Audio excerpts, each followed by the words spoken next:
Hello, everyone, and welcome back to another episode of the Lead Skill Show. I'm your host, Oscar, and with us today, we have an amazing guest. It's someone that I'm very excited to just introduce to everyone and interview as well. His name is Tony Hoong, and he is the founder of the CPA Dude. Welcome to the show, Tony. Thanks for having us. Thank you for being here. Tony, just, let's dive right in. I'm really appreciative that you're on the podcast. Can you just tell us a little bit about you and the company? Yeah. So I'm a licensed CPA. It's crazy to say it's been a decade now, so it's been 10 years as a licensed CPA. Primarily, the big part that I do is tax strategy planning. So really showing people how to save money on taxes, just because it's your money, like it's going out. We're sitting here breathing, we're losing 30, 40, 50% every day. So, our whole part is just helping you save money on taxes and get you educated. They don't teach you this in school. So that's what we do overall as a company. And then we're up to 48 people now across all 50 states, heavy in real estate, businesses, and then just those people who have that gut feeling like, hey, what can I do? A lot of W-2 people, right? So we do help a lot of folks as long as they are open to like thinking about what they can do and actually taking action for their taxes. That's overall like who we serve. Awesome. Thank you for that great introduction. Just can you take us a little bit back to the beginning? Like what made you want to start, the CPA Dude? Yeah, the CPA dude, like how it got started, and this might be shallow, but here's the honest truth. It was just like, hey, we just need more money. Well, don't talk about, hey, you just need money. It's a means to an end from it, but along the way, I'm like, oh wow, this is actually very impactful. So I was actually working at KPMG, Uber, DoorDash's like tax departments. I didn't drive. Some people are like, oh dang, you drove. I'm like, times were tough. Yeah, times were pretty tough. Don't get me wrong, but what I did during that time was I started up the CPA Dude December 2019. It was just a side hustle. I had a good buddy that was just like, hey, you got a CPA license, you should do something with it. And I really didn't do much with it ever. And then he just egged me on. And then my wife also told me like, hey, like there's a lot of opportunity. Like always been an entrepreneur like at heart with it, especially where I grew up. And the CPA Dude was just born from that. I was like, hey, can I do a tax return? And then I got some good traction. Kill them with service. And the next thing I know, this person referred. And then COVID happened. And, that was one of the biggest changes of my life. I was able to not commute for a couple hours, and then I was able to just build up my book, and then eventually walked away. Along that whole time though, there's two things that people told me the whole time. I was like, very interesting. And you'd probably be shocked hearing this. And the two people I was asking, like, hey, how can I help you out? Because I'm not a salesperson. I'm a CPA. Yeah. I know how to like do your taxes really well, save you money. And the two things they told me was number one, it was my CPA doesn't respond back to me timely. I was like, interesting. I'm like, we're in client services. Like, that's half the game, especially coming from the tech world. You respond in like 4 hours, right? Even at KPMG is a one business day. I'm like, they're like, it'd be months, weeks. I'm like, huh. Some people got ghosted. And then number two, and this is where we pivoted the firm a little bit, was my CPA doesn't teach me how to save money on taxes. And I'm like, oh, okay. And then like, once you hear this over and over and over again, I'm just like, oh, wow. Okay, that's it. So we just literally did those two things. And then we just added speedy work. And then the firm has been pretty much organic. We did some like, paid media, but the whole firm's pretty much been organic because we just do well for one person. And they're like, hey, let me tell you about my friend. And then their other friend. And then it kind of just buds. And then boom, like it's, next we know we're serving 800 clients now. And this have, a great team to help serve everyone. Wow, that's 800 clients, and congratulations. That's a lot. That's a very good size, to be honest. So I understand completely what they were telling you. I was working with a 3PL logistics company, around that same time. And I remember when I was the one that actually got them the CPA that they're working with in the beginning. In the beginning, they were great, but 3-4 years into it, they stopped responding. So I know exactly how that is. And that is a big problem, when you're just getting ghosted by someone that's your trusted advisor. Big thing, yeah, because it's like, we're supposed to be, you're part of a team. It's like close-knit relationship. The one thing that I've learned over time, like why people switch is because scaling a service-based business is extremely difficult, right? We're not perfect by all means, but we've listened to the consumer and it's just fixed the holes, right? It's amazing. Our clients give us the feedback that we have, and then we're like, all right, let's fix it. And it's as easy as that. You got to make it right. If you mess up, you got to own your mistakes and then just clean it up. But like you said, like what I've seen is that so there's 80% of accounting firms are 5 people or less. Reason why is this is really hard to scale an accounting firm. So it's like having the process and the people that do it right. But yeah, it's unfortunate that, you started and then like things are always good the first couple of years and it is like, eh. Yeah. And and that's great that's great. You have all of that experience, right? Because now you're able to actually cater to the right clients, and you also know what their pain points are, right? Because it's not only their taxes, or their structure, their books or whatever. It is the fact that they want people to answer to them, and they're not. Right. So I think that was a great thing. You mentioned KPMG. I would love to know, how did working, at a big four influence the firm and how you run it? Well, yeah. So yeah, the big thing was I didn't even know what I was doing, dude, just to be completely transparent. Like I rolled up, like what's it? I think I had a 3.7 GPA when I went to Okay. career fair. I walked up to all the big four. They just took my resume and just set it to the side. And I was like, oh, I guess I didn't make it. And then I just straight up just asked the recruiter, I'm like, what's the minimum qualifications you're looking for? And they're like, oh, we need resumes of like 3.8 prior internship experience. And I was like, dang, I was point 0.1 away. I'm like, 2.7 is not bad. Like, yeah, it's not a 4.0, but it's not like, Yeah. and then I just networked and weaseled my way back in because I just went to like a separate part where like KPMG was hosting like a dinner, and Okay. I met a couple of cool individuals that came from the University of Minnesota. That's where I went. And, I just talked to him and I'm like, hey, this kid's pretty chill, pretty cool. He came from Carlson, he's just one of us. And they gave me a shot actually. So I came in and then I did a winter internship. So not a summer one, like most people do summer internships. I did a winter internship to get the Okay. real live experience. And it was great learning. Like I came in, I just like cranked it out. And then like I was like beating some associates that were doing this full time. And I'm just like, huh, interesting. So like it's a cool place to be in. It's very competitive. Everyone's very young. But the cool part for our team at least was I had a really good senior associate and she just really trained me up super well. So I got super lucky for her. And then while I went through, then I like, stopped the internship and then I, interned at PwC also. And then like I had two offers and I was like, which one should I choose? And I actually chose KPMG. The main reason why was just the state and local tax team and the team itself, I just connected better with. Like the big thing and the crazy thing is like, if I rewind back to when I was 24, I always ask people, why do you work here? Like, what's the good stuff? What's the bad stuff? Yeah. The people said it was the team, and I was like, "Man," I'm like, I was just young and dumb, dude. I was just like, "Yo, man, like, how's the money? Like, is there any upside and whatnot, right? Because you're just young, you're just trying to chase. You're just trying to live your best life, buy the next pair of Jordans."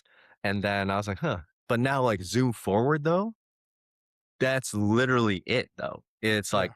years later, like into my career, I'm like, oh, okay. It's literally the team. Like I can see what they mean now.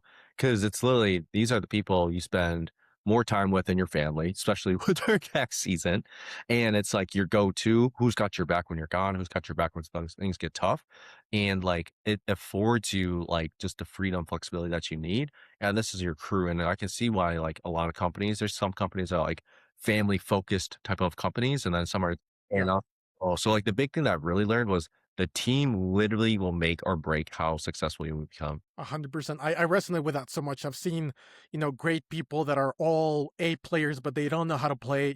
They're individual team players. Like they're Uh, individual players. They're not team players, right? yeah, And they will not get something done that someone that might have, one or two A team, but B players, but know how to play with a team will actually achieve. So yeah. 100%.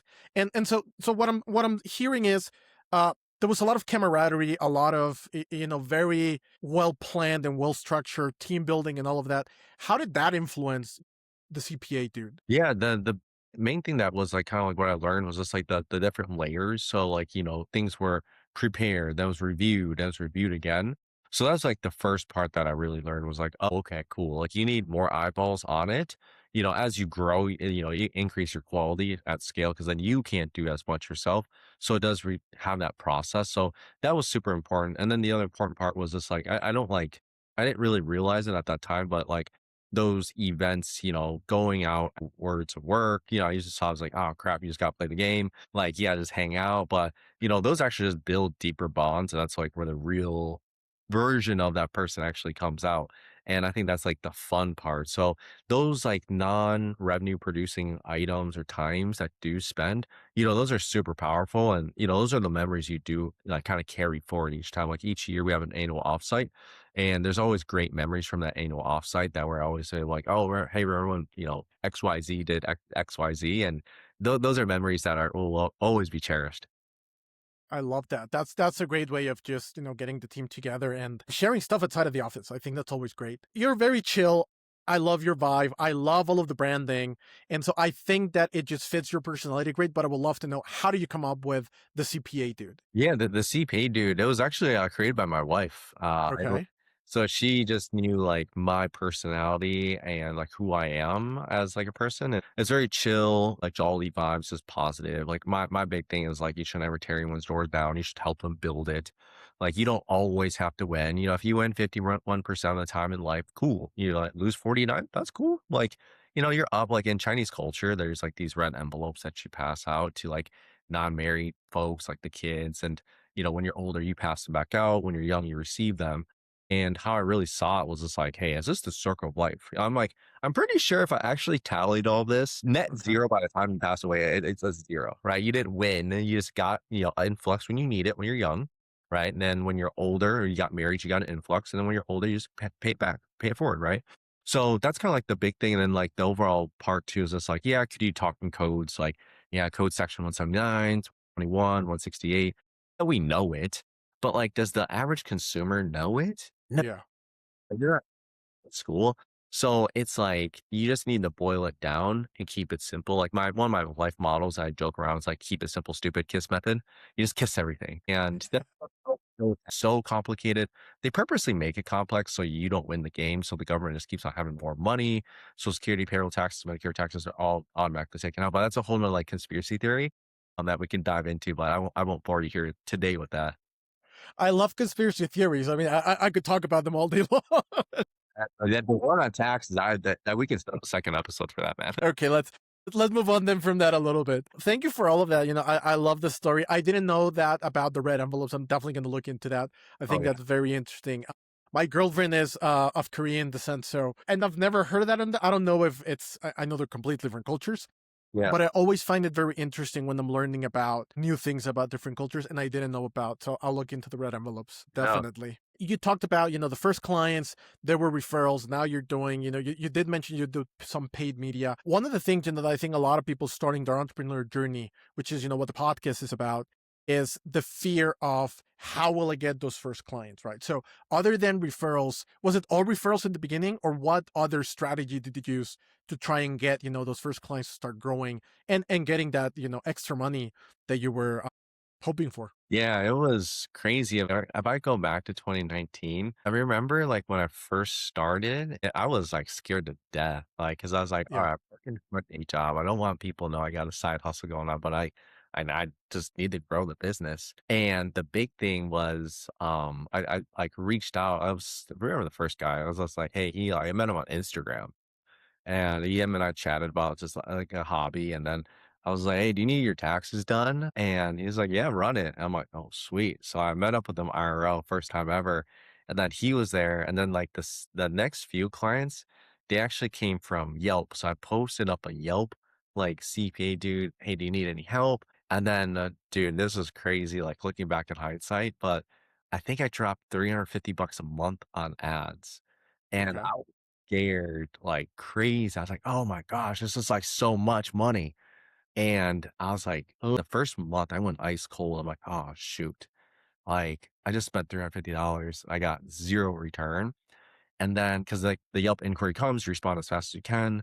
And I was only texting people at that time. And I was like, huh, maybe I should like try something out like month two. I don't know why I started doing it, but I was just like, hey, do you want to hop on a call? And then after I was like, oh, after I started hopping on calls, I was like closing like 70%. Wow. Oh, Okay. oh gosh. And I'm like, oh, wait, I didn't really realize the industry that I am in, it requires so much trust. So I was like, once they can hear your voice, talk to you about their situation, invest 30, 45 minutes learning their situation, they're a lot more receptive and open for you to help them. So I'm like, oh, so I started doing that. So Yelp was like paid media in the beginning that I Okay. did. And then my best friend too, like he was running a consulting business and he did all the website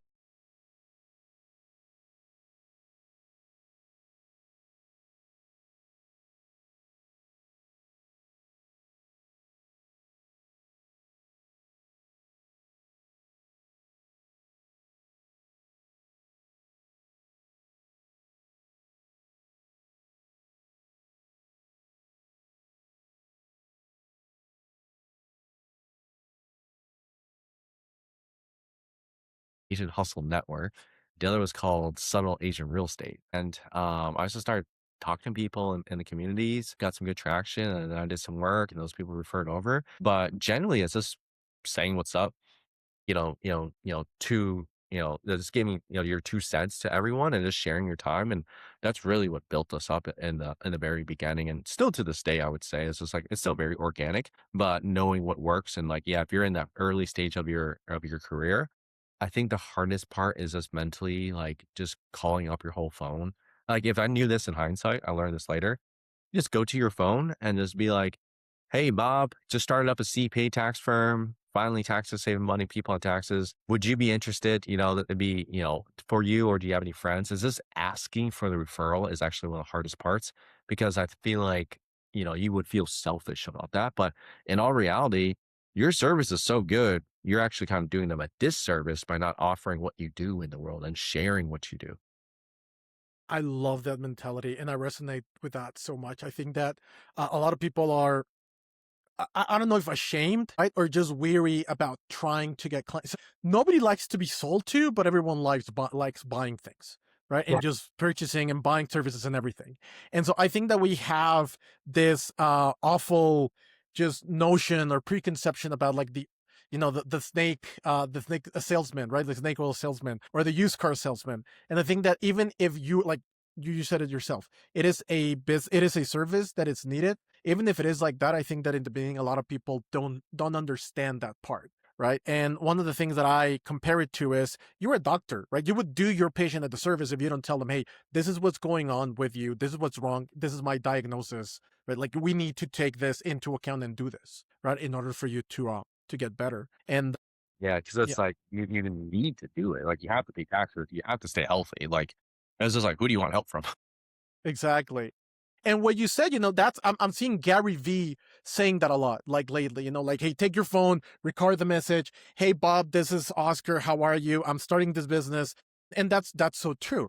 I mean, a lot of the times we live our lives, in a first person basis. So a lot of the times, even if a close friend of ours, a high school friend, a college roommate or something is doing something, we don't always have it at the top of our minds. So we need to be reminded of that. So, I mean, there's nothing wrong with just doing what you said, right? There's calling people or just texting them and saying, "Hey, this is what I'm doing. Do you need this, or do you know anybody that needs it?" So it's so true. Thank you for that. Yeah. And that's one thing that I love about this kinds of interviews. Every single person gives me a different answer. I hadn't had anyone that mentioned Yelp. So kudos to Okay. that. There you go. First one. Yeah, Yeah. Yeah. I love that. Other than COVID, starting the business, you went through many things, but what would you say is the biggest obstacle or challenge, that you went through to growing the firm? And then how did you overcome it? That's a really good question. I think there's probably 2 parts Okay. to that. It was, first, hiring talent was the hardest part, knowing who could do the job and helping. Like, so I grew up in, like, so I'm in the Bay Area, San Francisco area now, but I grew up in Fairmont, Minnesota, town of 10,000 people. Yeah. Like, everyone made $7.25. If you made 15 bucks an hour, like, we're like, "Oh, you're rich." So, like, we coming from, like, I grew up in an upbringing that was, like, very, like, DIY. And, big thing, my dad was, like, an entrepreneur. He had his own Chinese restaurant, and he was very, like, "I'm just doing it myself, don't hire anyone." I'll just work 16 hours a day. So, like, those same traits carried over to me, and I was like, "Oh, I'll just do it." And then I was like, "Man, I'm, like, barely getting any sleep, losing my hair." Thankfully, one of my clients actually sent me a red light hat, shout out to Mickey, and helped me grow back my hair. Oh, that's awesome. I just got one. That one plus Nutrafol, a little bit of minoxidil and finasteride, dude, your hair will come back in 6 months. It is Okay. needed. Yeah, it's, like, that's my go-to recipe. That's great to know. I'll jot it down. Exactly, yeah, so, yeah, but then after a while, I was like, there's only so many hours you can really work in a day, and that's the first part. I was like, I was, like, too cheap to hire anyone, and when I didn't hire anyone, I was like, "Hey, I'll hire lower talent, cheaper rate," and I was like, "I'll just train them up myself," and I Yeah. didn't realize that's actually, like, knowing what I know today, that was probably not the smart move, because I'm not the best trainer. I'm just a good executor, I'm a practitioner, I'm a CPA, right? So, like, hiring was the first part of, like, being able to hire. Like, second sub part is hiring extremely talented people and paying them what they're worth. Like if they're good, they gotta get paid. Like, because like I had like some managers that were like middle bands, but then I hired my first manager. He was top of band. I was like, dude, you're gonna like, I'm gonna pay you more than I make myself. But I was like, all right, it's fine. We're at the busting seams. I just had the confidence though to know I can go sell his salary plus my salary and let's just run it. So like I had a confidence in myself to sell the salary amount. So that's like actually like one, being comfortable investing in top talent. Second though is actually the biggest challenge. I still face it today. I'm not perfect, Okay. is managing people. So like I have a very loose accountability. I'm very like conflict avoidant and I just don't like conflict. And this is me. I'm like, just Yeah. but now what I've learned is that you have to bring it up. You have to tell people what your standards, your expectations are, because they don't know. And I always compare it now that I know, and I'm teaching my leadership team this is like, if someone has stuff in their teeth, please just point them out. No one will ever know that you have stuff in your teeth unless someone tells you, because you don't have a mirror in the corporate world, in the working world. So if someone Yeah. needs to tell you how bad you are, what needs to get fixed, and you can coach people up. But it's still hard to give like feedback. But one mindset change I really had last year was like, I'm not the bad guy. You used to think that I was the bad guy telling you bad news. I'm just actually just telling you these are my very high expectations. And I apologize for not telling you. And now this is what I expect. Can you do it or not? So, like me just delivering feedback, then also having my team deliver feedback. We're growing as an organization. Accountants, though, we're very like, we're the type where I'm like, we would rather work and clean up someone else's mess than tell them, hey, dude, you messed up. Can you not do that again? So we're trying to like, it's just our personalities, but Yeah. really like that managing the people is that second the hardest part to do, but we're finding some success along the way right now. And things are working. We're still a very young organization. I'm 35. I think like a good chunk of my team, they're all in their 20s, so but their work experience has been like 4, 5, 6 years already. These kids start working since they're 18. It's crazy. I'm Wow. what? I'm like, I was still in college. What is going on with this new generation? So, we're still a relatively young firm. We're figuring out as we go, not perfect, like I always say, but we're always just trying to do right so you can sleep easy at night. I love that. I think that you're very self-aware, and I like that. I think that's one of the most difficult things, that entrepreneurs can do is just actually look inside and see. Well, like you said, right? I avoid conflict, but I know that I need to work on that in order to become the best leader for my team. So, congratulations on that.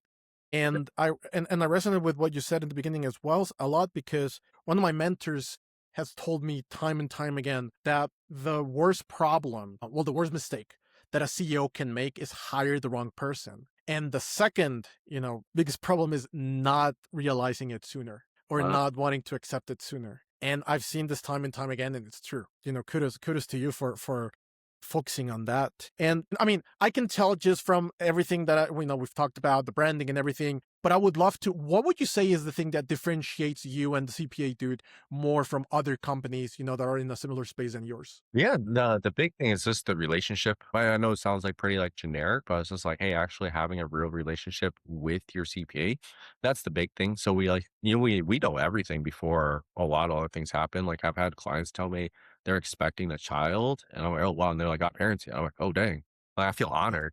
That's great. Yeah. Crazy to hear, but, a big thing that we bring into is that tax planning and strategy. That's where the relationship starts, because everyone's interested in saving money, but, like, there's CPAs out there today. There's many flavors of CPA. There's auditor CPAs, there's tax compliance CPAs, there's tax strategist CPAs. There's forensic CPAs, nonprofit CPAs. So not all CPAs are the same actually. So our big thing is actually having it from a planning and strategic part. That's our angle where we come in very unique. And then not a lot of like CPAs can do that. They may know some generic things, but they can't really go down into the depths of like, hey, there's all the real estate strategies, all the business ones, all the charity ones. And then that's really where like I kind of found our bread and butter is, and then we're in that mid market where we're not like, hey, we're not the entry level where it's just like your mom and dad's CPA down the street. Doesn't work like that. But we're not like your crazy big size firm charging you, $100,000. We're like just right in the middle where we're like, hey, this is enough to pay our team well, hire the best talent, have some profit, but then maintain them. Cause my whole joke that I always say, it's a pretty grim joke, but I'm just saying, hey, nothing's guaranteed but death and taxes. Welcome to the firm. Looks like either you're going to die first or I'm going to die first. Hopefully I go first. But, it's like, unfortunately, we have to do this till we pass. Yeah. So we just want to really build like a lifetime relationship with our clients. And the biggest way that we can do that is by helping them save money on taxes so they can reinvest that money and build good wealth. Okay. Thank you for that. And death and taxes, definitely. And don't get me wrong, but it's just like, like Chinese culture, you don't talk about that. Like, Yeah. but I'm like, yeah, it's unfortunately I have to bring it up every day. And, it's like my uncle passed a few years ago, and it was actually what changed my life completely. So he actually told me about, Okay. so he only made it till 59, and I was there on his deathbed, like right before he passed. And he told me that, he was an entrepreneur, he had a few restaurants his whole career. And he said that American folks may not have a lot of money saved up all the time, but they know how to enjoy their lives and live their best lives. And these people, we save all our money, thinking that we're going to enjoy it at the end. And then he didn't even get to enjoy it himself. So that actually changed my mindset. Like I used to work 7 days a week, like 14 hours a day. Now I'm like, okay, maybe I'll just do like six. Take one for my wife, maybe take a half day for myself too. And then really just enjoy it while you're here. But that's the other big part that really like changed the landscape. And why I bring that up is like I always tell people, I say, hey, you get an average of 79 years per the data. Hopefully you go up for 100, 110. Average is 79. Let's be honest with it. We got this many years to save you as much money on taxes as possible. What can we do to start doing that for you? And while you take that money, hey, just go live your best life with it. I thank you for that, and sorry for your loss. Coming from Latino culture, specifically Mexican, we laugh. At death, that's just part of our culture. Uh, Have yeah. the Day of the Dead. Sorry. Yeah. It's the Day of the Dead, right? Exactly. We Uh-huh. have the Day of the Dead a couple of days after Halloween, so November 2nd. And a lot of people have watched Coco, so maybe they understand that part. Uh, But yeah, it's so different. And that's why I love, learning about other cultures. Just because the way we see the world, we think it's the way that everyone sees it. And then you meet someone else from a completely different culture. I fell in love with traveling when I was very young. And that's the first thing that I noticed, right? Like the way I see the world is not the way that other people see the world. And it's just great learning from the other cultures and then putting yourself in other people's shoes. I think it just, creates better people all around. But that's neither here nor there. So tell me a bit about your focus on tax planning versus tax filing. How do you position that for clients? in terms of how we handle it for our clients, the tax planning. Yeah, how do you position that? Because I see a lot of people just doing tax filing, right? And I think the most important thing is tax planning, right? The advisory side of things, having conversations with clients at least once a quarter to kind of see what the next year will look like and how much they're going to pay. So I just wanted to know a little bit more about how you position not being just a tax filer in terms of the business, but actually helping them with everything so that their financials are healthier. That's what I wanted to get at. Yeah, so how we position it, and so Yeah. anyone brand new that enters our world, we walk them through. We kind of like you said, like a doctor. We just diagnose them. Hey, okay, you're bleeding like 20 grand, dude. Like, let me show you how to save it, and we'll patch it up and get you fixed up. So we start everyone off with the tax savings blueprint, is what we call it at our company, and then essentially that's like your map of like how you're going to save money on taxes. So I compare it to GPS. Your end goal is like save money on taxes. I'm starting here today. Where can I go to get there? And that's what our tax savings blueprint does. That's the blueprint to how to save money on taxes. So like my whole mantra really is like, don't file taxes without a tax plan. So it's like, that's the number one thing you need to do. Now, not everyone needs a tax plan though. Like say if you're making $70,000, there may not be as many opportunities for you there. However, like I don't want you to have like this broke mindset of like, hey, I'm only making 70, like cap is like maybe 85. It's like, no, with the world today, technology, people, opportunity, you, my friend, you can make six figures, $100,000. Right. So because when I tell people this is that growing up, like my parents are immigrants. We had nothing. Like you literally waited tables at the restaurant at 11 years old and like made like there's no 15, 18, 20% tip. It was literally just $1 per head of the table if you're lucky. So if it's a two-person table and the tap's $100, you're getting $2 as a tip. And why I say that is that like you can grow into more money. And because of how the tax code and how a lot of programs are set up in the US, unfortunately, the rich get richer is a saying for a reason. And it's just like, if you can't beat them, join them. Yeah. Like, I'm not, and then people may listen like, this dude's psycho. Like, bro, like I got, 5 kids, I got 24 hours, single mom, understand the situation. However, if you have the mindset and the hunger for it, do you want it bad enough? Right. You may not even want it bad enough. You just may want time with your kids, which is totally cool. You just need to understand what you want. But anyways, like up to a certain amount, you can start doing tax planning. If you can't, let's work on the financial growth. Where can we help you get more money? What I always tell people is that, hey, start working more. Like take your day job expertise and then just have side hustle at night, side hustle on the weekends, give it up, don't have life. That's what I did, right? My dad did. I was just very used to that. So once you have enough money, then you start doing tax planning. How much is enough money? Small business, $70,000. W-2, $350,000. Real estate investor, you can actually, this is kind of like the happy sweet spot. You can actually get real estate benefits even making $50,000. So what I did was when I got out working at KPMG, I was 25 years old, made $54,000. That was during the housing crash. I picked up a house for 80 grand and Wow. was able to rent that house out St. Paul, Minnesota. Yeah. And I was able to get a paper loss to offset my active income. So I was able to get a refund, even making $54,000. So the tax code's out there. You just have to know how to use it. So how we position ourselves is like, don't file tax without a tax plan. Yes, I'm not ready for a tax plan. Totally understand. But that's where our tax filing service, some people like gawk at. I'm like, oh my God, that's so much money. And I'm like, hey, I understand, totally, we have a triple layer process. We got 3 people who do it versus just one person who does it. But the big thing that we add on, and this is really a big differentiator versus us versus like the, other CPAs, is we actually have our private communities. We call it our tax concierge club, but this is just a private online community only for clients. No one else is allowed into it. But what we allow them to any of our clients to do is like come in, network with other individuals, post questions. And then the big juicy part though is like we have live strategy calls every week. So twice a week, at least, if not 4 times a week with our tax managers for our compliance side. You can come in, talk to any of our professionals and you won't get billed separately. Other companies will charge you $600 an hour to talk to them. Like this is all included as part of your tax filing process. So like that's where we also position our filing is much different. And I'm in there every other week myself too, because some people are like, oh, can I work with you? I'm like, not directly, but you can come and I'll give you all the game and all the sauce you can every other Wednesday. I'll be in there. So like that way we just allow more access. And that's kind of what we've noticed for our clients. Once again, this was actually created out of client feedback. Clients hated getting billed separately for hourly calls. And they want more access to our people. So we're like, okay, what can we do that's not going to completely like, unscale us, but still make a scalable solution? And it was just like a tangent out of group fitness that I took out. I'm like, wait, let's just have group strategy calls.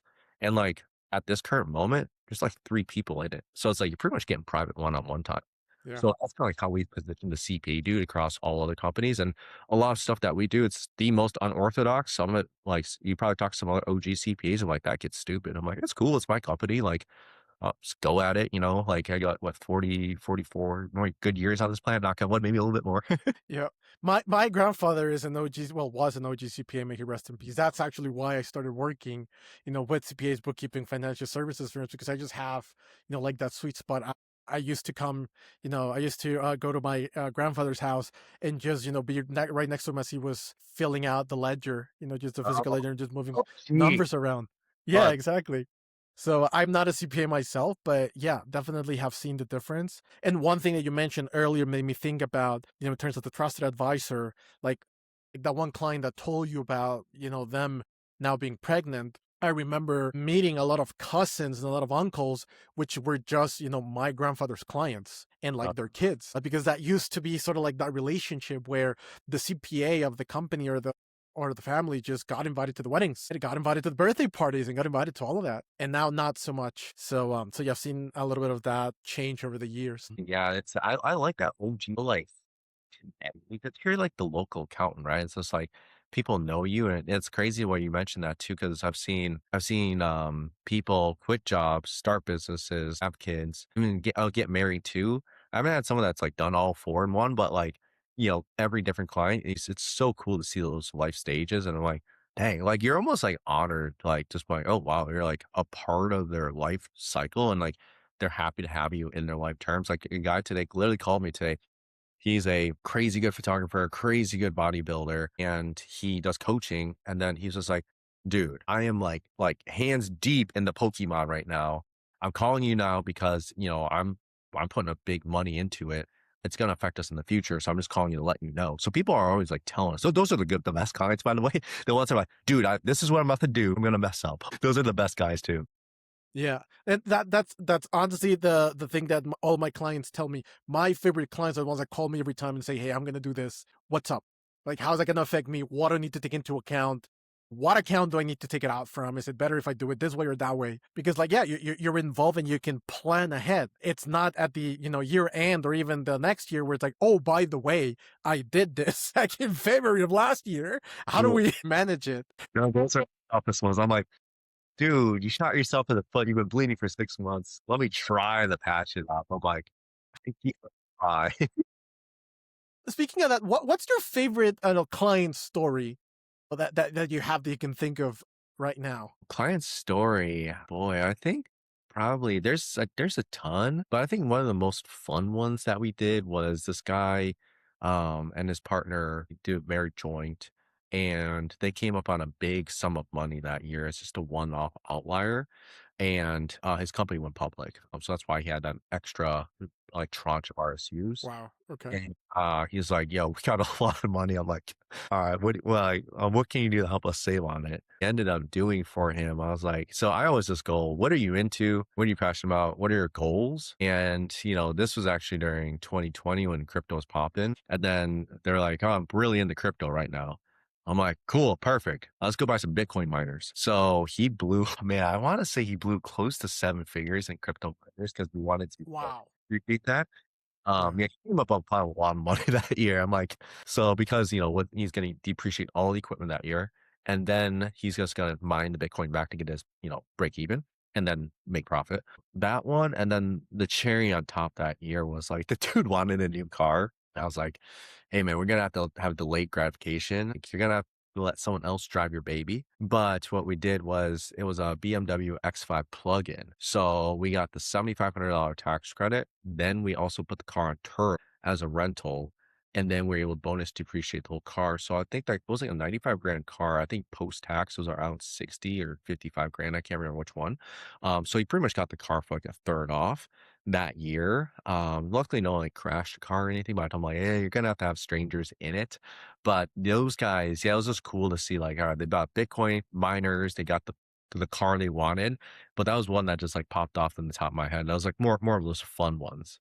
That sounds, yeah, that sounds fun. That sounds very interesting how you managed to get different strategies to just help them with the goals. I think that was a great story. Thank you for that, for sharing that one.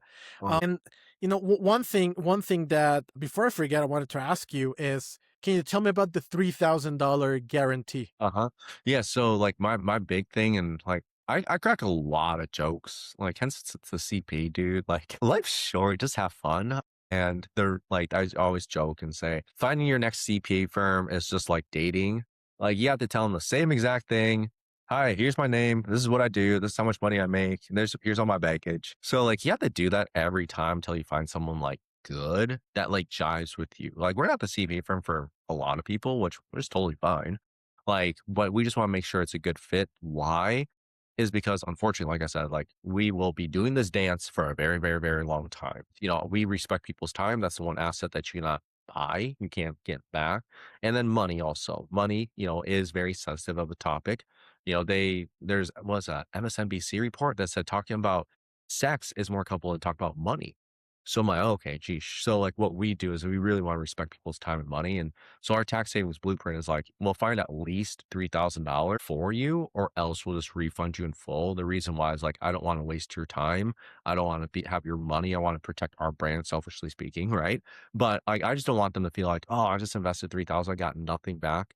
Like we truly want to be not a cost to you. So like, if we can find $3,000 for you or then some, you're gonna be very happy. Like I had one guy, he made 1.5 million last year, and then I slated him. It was about $437,000 in tax savings. I was able to find him, still charge him 3,000 still. So he's up forever, right? Yeah. He got his money's worth, but like, it's just a very, very transparent and fair pricing model for everyone. So I'm like, if I can't show you through data, then I don't deserve to get paid, is how we initially see it for the initial beginning. Now, tax compliance, a whole different game. Tax compliance, that's making sure you do it right, right? It's a compliance cost. You have to just pay to play. But when you're talking about advisory services, they should have an ROI for them. Okay. No, that's a great strategy. And just curious, how do you qualify clients, for that product? Like who doesn't fit? Yeah, so then we take a whole bunch of discovery calls. So we got 5 advisors, a tax strategist now. So our tax strategist, so we don't have any like salespeople in our company. Like who you talk to is your tax strategist, and that person is actually going to maintain the relationship with you the whole time. So we have 5 different ones, and essentially we just ask them all these different questions. What work with your CPA? What didn't work with your CPA? What are you looking to do? What are your goals? And then from there, we start diving into a situation, how many rentals, what's your business revenue, what's your business income. And we don't need exact numbers, but if we believe that they're going to be a fit for us, which is generally speaking, they have a business or they're open to real estate, and we can do like stuff like a short term rental loophole or their W-2 and there's like select strategies that they're open for, then we'll do it and offer it to those people just because like we just don't want to like pitch them a service that they're not going to be happy with. The people that don't qualify, we'll just let them honestly know, hey, you won't qualify for the tax savings blueprint. However, we can do your tax compliance, get access to our private club, and then start educating and learning on how to make more money so you can start saving more money on taxes. So that's how we qualify. A lot of things I would just say is like their situation where their growth plan is. Like even if they're making $50,000 today, but their business is set to explode at $150,000, then we're like, all right, cool. We can help you out for sure. Let's do it. So that's how we kind of qualify. It's very loose. We don't have a, that's the other thing too, is like if it's too like rigid, my personal opinion is that like those people are actually losing some clientele at firms that are like, hey, I have a minimum requirement of XYZ, but everyone's tax situation is so different. Like there's a dude that we can't even save the money on, but he's got 5 years of tax returns to get caught up on because he's trying to buy a primary house. And I'm like, dude, well, we're more happy to help you out. But so it's very like fact dependent on each person. But for the blueprint itself, there are like certain criteria where we like ask all these questions and we're like, okay, we can pull like I think our template has like 70 strategies. It's like my whole brain dumped into a Google sheet. And then like I'd say they're like tools. They're tools in the toolbox. And my advisors just pull out the right ones and design the plans per that person's situation. And we don't have tools to save $3,000. We're not going to pitch them. Okay. That's a great strategy. Thank you for sharing that. I just found it very interesting. When I first found about that guarantee and just how you qualify people, I think that's a great way of getting people, on the phone and them just talking to you. Because yeah, it's another way of differentiating yourself, right? Not only the branding and the actual stuff that you guys do, but a lot of times you said dating, right? How do you put your best face forward in the beginning in order to get that first date? So I thought that was very interesting. Thank you for sharing that. And Tony, I'm having a lot of fun. I've actually haven't looked at the clock until right now, so we're going into a little bit of the end of the interview here. You're having fun. So I wanted to ask you, just bear with me. This is a funny question that I like asking, which is, if you had a magic wand, you could just wave and solve one thing, in the CPA dude, what would that one thing be? Like, is it any the wand and I can get any results I want? Yeah, exactly. Well, the biggest thing for our company right now is just to have like we wave a wand and we're in the same realm of brand as like Nike or Mez. That's probably our magic wish right now is like we want to be the brand that everyone knows like when they want to file taxes. Like I don't want to be like TurboTax or H&R like that, but I want like a premium brand like a Rolex, a Hermes, like a Nike. Like that's where we want. That's where we're working on right now. Like that's my full focus actually for 2026 because my personal thought about how things are going to go with AI here is that DIYers, there's going to be more DIYers on the tax side. However, like, can AI know, hey, I can't figure out, can they recommend the CPA dude as a brand? So it's like the CPA dude, how do we become the next biggest like PWC, KPMG on that side? But it's like made and geared towards like that middle market. I love that. That's a great goal to have. And that was going to be actually my next question, like what are the goals for 2026 for the CPA dude? Yeah, yeah, brand building is definitely like where a lot of my time and attention is going right now. There was a very interesting saying I learned last year, and it was marketing is millions, branding is billions. So like, I don't need $1 billion, by the way. I was just like, it's just a crazy like journey to go towards, but like, you can't make a billion if you don't have a brand. So brand's number one for us. Number two is just going to be really figuring out the AI portion of it. The main part is just how can we leverage AI into our company as a whole. So we just recently started playing with Claude. and what can we start doing with Claude to speed up the overall workflow. So from the preparation to the review, so implementing the AI parts into it. So I just started playing around with Claude Code one day.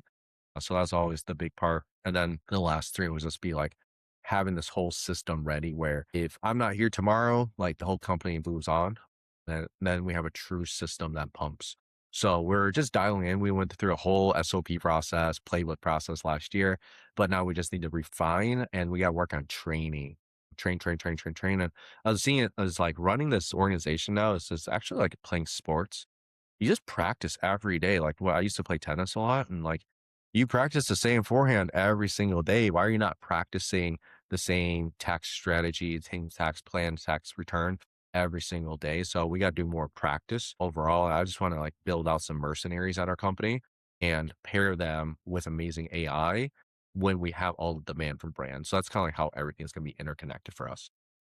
Thank you for sharing that. That was a great answer. I love, the goals that you guys have and how you're thinking about all of that. And just out of curiosity, before I ask you the last question, just out of curiosity, a follow up there. What is the strategy that you're looking at? What is the roadmap in terms of that branding and how to grow it? How to become that top of mind. What are you guys doing for that right now? Top of mind. As we speak, I literally have my go-to content creator right now. So Harry's in the studio with me right now, and I'm actually just leveraging him what I learned for myself. And this is, this could probably be helpful for the listeners. Is that you're only given so much talent in a certain space and it caps out eventually unless you have more time. But time becomes more of a scarce resource. And what I learned is that, from a content part, I could probably, go play all the way up to high school basketball, but I'm not going to get into the NBA part. So like, yeah, it's like I just had to go get the best talent. So, my guy Harry's here with me. We're going to, make some cool things. But I'm really leaning and leveraging him and seeing what he has. I hear all these different ideas, but my main thing is that my North Star, I always know is I got to help people. Even if we don't get paid, who cares? Just serve people, just do the right thing. They'll always come back to you. Just give them all the tax advice. Cause like this has played in time and time over my like career. Many of our clients come back, these prospects come back after like 2, 3, 4 years. They're like, dude, I got money. Can you help me? I'm like, let's do it. So I know the North Star is that. I just need to figure out, with Harry, like, how do we display that and bring that out and serve out to the community? Awesome. Thank you for that. And hey, Harry, I didn't know you were there. So, last question then. What will you tell someone, or what advice do you have for someone that's thinking about starting their entrepreneurial journey? Really good question. I would say figure out what are you most fulfilled doing, or this is going to sound crazy. I don't think a lot of people say, but I'll say I don't really care. Is like what will make you the most amount of money that you're okay putting up with, that you're given that talent with. So the reason why I say that too is like if you're super fulfilled doing whatever you want for that entrepreneurship part, go and run and do it. My sister's an artist that make bunch, and then she found her way and like paved her way through it. So she figured out. Otherwise, like I got other buddies, they're not, I'm a software engineer. Tuna guy makes $1.5 million. I was like, do you love it? He's like, nah, man. If you ask any software engineer, they don't like their jobs, dude. We just get paid well. I'm like, cool. So if you could just put up with it, the reason why they both lead to money, money just is the way that you can unlock more of what you want in life. And it's fine. You can be selfish. Like if you want to start a business up for money, cool. Own it though. That's my big thing. Like you don't have to tell people like, oh, hey, so, but if you can find like the, I think it's ikigai, right? Where you can find what brings you money, brings you joy, brings you fulfillment, all that. That's where you're going to get that big unlock. But there's nothing wrong with it. Just like know, why are you starting this? Is it to impact people? Is it to make a lot of money? Is it to buy freedom and flexibility? Answer that for yourself before you go into it and see how that's going to impact you. I didn't figure out how bad this business would impact like my life, my health, and my friends and family. And I wish I knew that when I first started, but it's fine. You go backwards and fix some things, but really knowing, it sounds woo woo as why, but I think the tactical part of like what I'm trying to say too is like, how much money do you really want to earn? And then from there, just reverse engineer how much you want to do. I think that there's the macro and there's like the little like tactical part for you. That was a great answer. Thank you for that. Yeah, I think that a lot of people, like you said, don't want to say that, right? But at the end of the day, it's true. I mean, whatever it is that we do, we all want money. We all need money to survive, right? And it's better to just have, a little bit more than have a little bit less. Bro. Anyway, Tony, thanks so much. I could probably speak another hour just in that last thing that you said. Well, But I really, but I appreciate your time, Tony. So just very last thing is, where can people find you? Can you just tell us your socials, your website, email, everything? Oh yeah. Yeah. So social media like Instagram, TikTok, it's all the CPA dude underscore. And then websites the CPAdude.com. Our phone number is 254 CPA dude. And then personal email is Tony at the CPAdude.com. But if you forget all that, just look up the CPA dude. If we did our branding job correct, you'll be able to find us. Yeah, there's definitely not forgetting that. That's great. Once you hear it, you can't unhear it and you can't forget it. So everyone listening, thank you, Tony, so much for being here. And to everyone listening, you just like, comment, subscribe. Please go to the socials, of our guests. It helps us a lot. It helps them as well, and it just helps us continue to doing this. So I'll have the links down below on the video. And once more, this has been the Lead to Skill Show. This is your host Oscar with Tony Hoong from the CPA Dude. Thanks so much. Yeah.